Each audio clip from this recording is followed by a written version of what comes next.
in your past experience, what were the best strategies for lead gen and growth for companies that scaled well, given post-product market fit?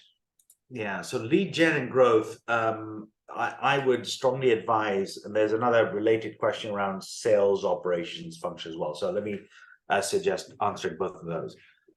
So specifically on lead gen and growth, look, the number, don't overthink it. It's probably my one advice.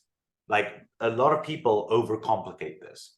The reality is there's specific platforms that your buyers are looking at to be able to get educated about the market. In enterprise software, it's going to be Gartner, and you're going to have to spend time, speaking with Gartner analysts, understand what the buying patterns look like, and be able to basically do that. For consumer and fintech, it's going to be different. And I honestly think it's very important to get your digital SEO, PPC kind of strategy absolutely right.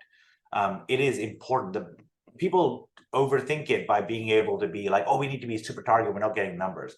Remember, the objective is not just to be able to get clicks and to be able to educate the market, but you also need to be able to figure out what's working, right? What sort of messaging is working really, really well or not. In B2B, a large problem, if you're enterprise, it's really difficult to basically do product-led growth where you're only selling into, developers or, engineering managers only, and for them to swipe a credit card. Of course, AWS, phenomenal, but they also had to become an enterprise company to be able to really engage with customers. Atlassian, the same thing. All of that takes time. You have got to spend time doing this experimentation. I mean, you've actually got to say what doesn't work. The reason for that is not just for your team to focus, but that makes a better story from an investor standpoint. When you go out and raise an amount of money, you're able to say, we know how to take this product to market. The reason that we need this investment is to be able to double down in one or two of these core areas to be able to take it to the next level. So that's what I would advise on PPC and demand gen. The other piece is, of course, the number of AI tools that are available to you. Those you should be using because they are able to accelerate that in some way, shape, form. Pick one, it doesn't have to be perfect, and then go out there to be able to execute. On sales operations, it's an area I've spent a lot of time in over the course of the last couple of years. Here are the key things to focus on. Number one is make sure you have a rigorous sales process. It doesn't have to be perfect. Again, it will iterate and change as you develop new products, as you go to market, but you cannot run a business on exception.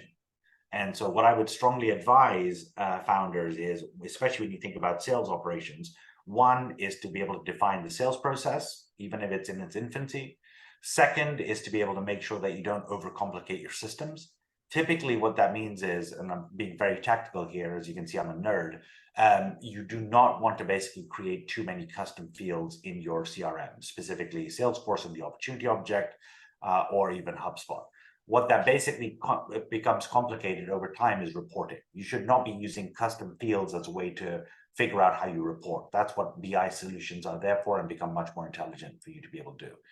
The other aspect is being able to actually have discipline in how you think about forecasting and definitions. So in sales operations, one of the things that becomes problematic is at the early stages, your entire market is the territory, right? But start to basically at least define where people are going to be able to focus and how you hire from. The second is be clear about what the stages and what the forecasting actually looks like. A forecasting call is not to be able to show everyone's homework and get a great report. It's really about basically the best forecasting calls are the ones which are able to talk about what actions are required and what support is required to be able to do that, and then what the commit is for you to be able to build that out. It sounds basic, but people, like, I've just seen this done really badly, and it's something that I'm passionate about, being able to help B2B companies. So I think it's very, very, very important to be able to do that.